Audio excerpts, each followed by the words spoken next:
दोस्तों नमस्कार। बहुत पुराने समय की बात है। एक बार अर्जुन भगवान शंकर की तपस्या करने हिमालय के जंगलों में चले गए और शिव की घोर तपस्या में मग्न हो गए। उनकी तपस्या से भगवान शंकर प्रसन्न हुए और वरदान स्वरूप अर्जुन को पाशुपत नामक अस्त्र दिया। देवराज इंद्र स्वयं अमरावती से उनके पास पहुंचे और उन्हें अपने साथ अमरावती ले गए।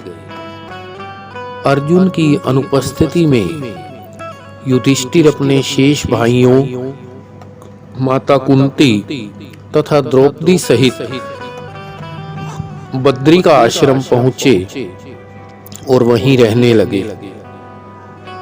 एक दिन वायु के प्रबल झोंके से उड़कर हिम सरोवर में उगने वाला ब्रह्म कमल का पुष्प ऊपर से उड़कर पांडवों के समीप गिर पड़ा। द्रौपदी ने पुष्प उठाया और भीम को देते हुए अनुराग भरे स्वर में बोली, आर्यपुत्र, ऐसा अद्भुत पुष्प मैंने अपने जीवन में पहले कभी नहीं देखा। क्या आप मेरे लिए इस जैसा दूसरा पुष्प ला सकते हैं? मैं दोनों पुष्पों से अपनी बेली सजाऊंगी।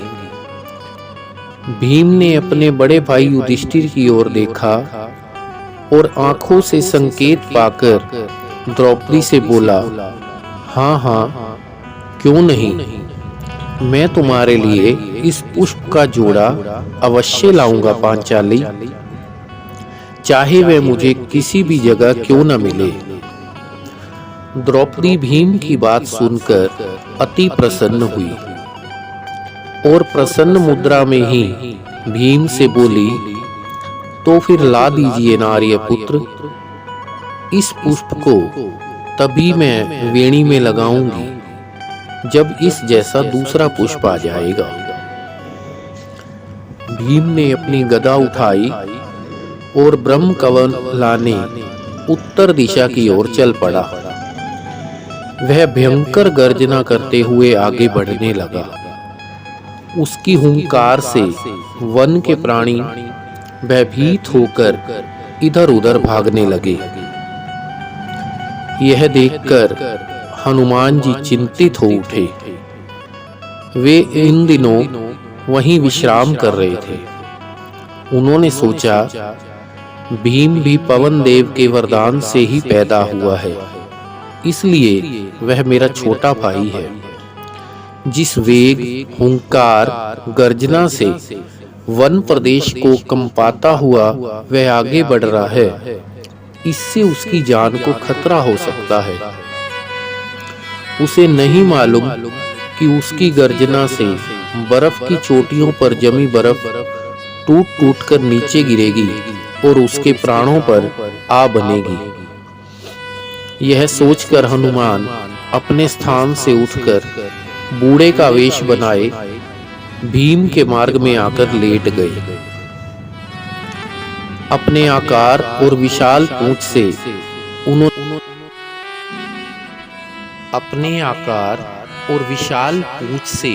उन्होंने भीम का मार्ग रोक दिया।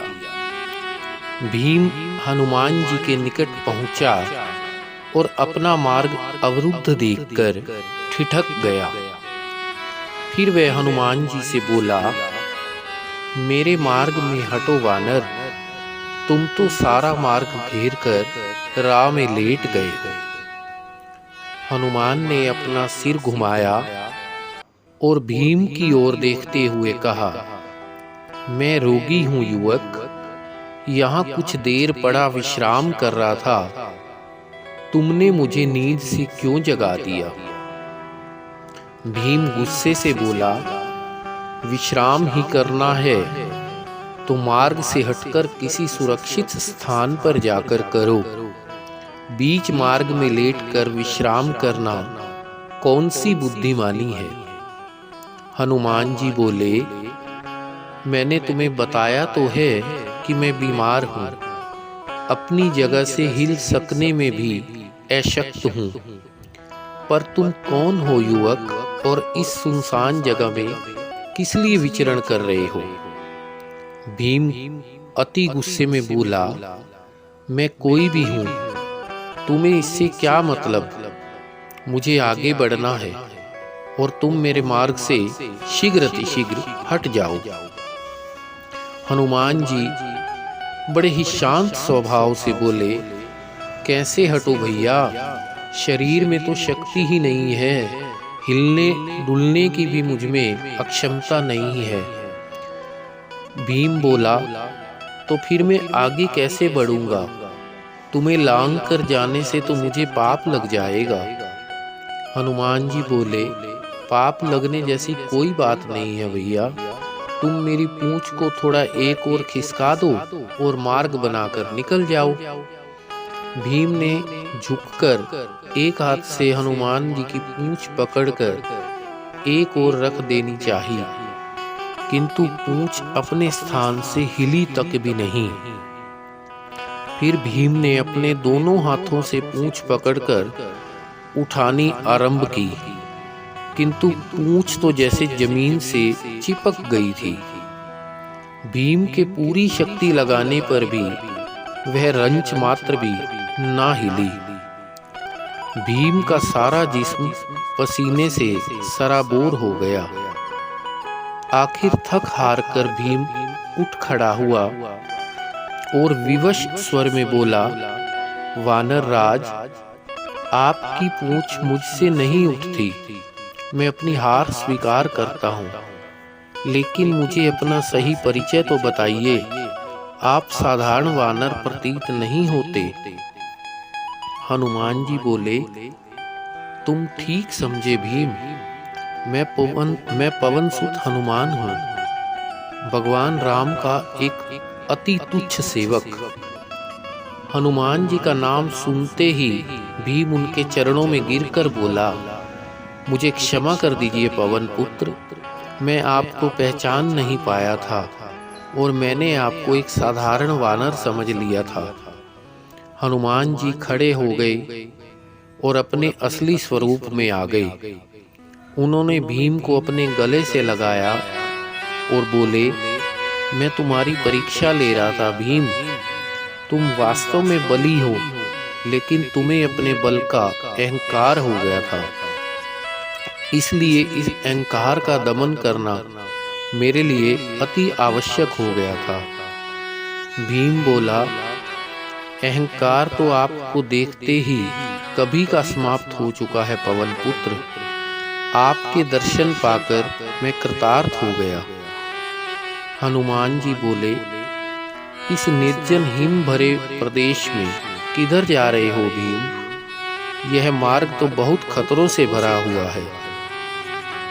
भीम बोला, खतरों से खेलने में मुझे भी बहुत आनंद आता है। बचपन से अब तक मैं खतरों से ही खेलता आया हूँ, लेकिन इस बार मैं एक कार्य हेतु आया हूँ।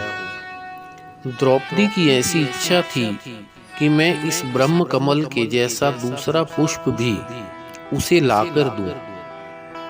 ब्रह्म कमल की बात सुनकर हनुमान जी गंभीर होकर बोले, भीम, ब्रह्म कमल नामक वह पुष्प सरोवर एक आगे सरोवर में पैदा होता है और उस सरोवर की रक्षा यक्ष करते हैं, और यक्ष देवराज इंद्र के सेवक होते हैं। पुष्प लेने के लिए तुम्हें यक्षों से भी युद्ध करना पड़ सकता है। भीम बोला, अपने वचन की रक्षा के लिए मैं यक्षों से तो क्या, देवराज इंद्र से भी लड़ सकता हूँ। मुझे तो बस आपका आशीर्वाद चाहिए पवन पुत्र। हनुमान जी ने भीम को आशीर्वाद दिया और पद्म सरोवर जाने का मार्ग बता दिया। बोले, कुछ आगे जाने पर तुम्हें सरोवर मिल जाएगा जहाँ ये पुष्प होते हैं। यक्ष अगर पुष्प तोड़ने में बाधा डालें तो उन्हें मेरा नाम बता देना। वे सहर्ष पुष्प ले जाने देंगे। यह कहकर हनुमान जी अंतर ध्यान हो गए और भीम मुदित मन से सरोवर जाने वाले मार्ग पर आगे बढ़ गया। सरोवर पर पहुंचकर उसने कुछ पुष्प चुने। यक्षों ने सहर्ष उन्हें पुष्प चुनने में मदद की और पुष्प लेकर भीम वापस लौट पड़ा और पुष्प लाकर द्रौपदी को दे दिया। द्रौपदी ने भी प्रसन्न भाव से उस पुष्प को अपनी वेणी में सजाना आरंभ कर दिया। इस प्रकार श्री हनुमान जी ने भीम के अहंकार का नाश किया।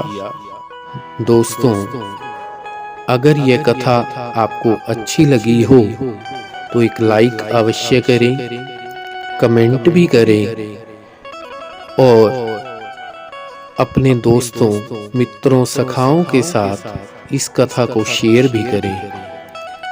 प्यारे दोस्तों, भविष्य में ऐसी ही कथाएं सुनने के लिए हमारे इस चैनल रिलीजियस स्टोरीज को सब्सक्राइब भी जरूर करें। राम भक्त हनुमान आप पर और आपके परिवार पर हमेशा ही अपनी कृपा दृष्टि बनाए रखें। इसी कामना के साथ जय श्री राम।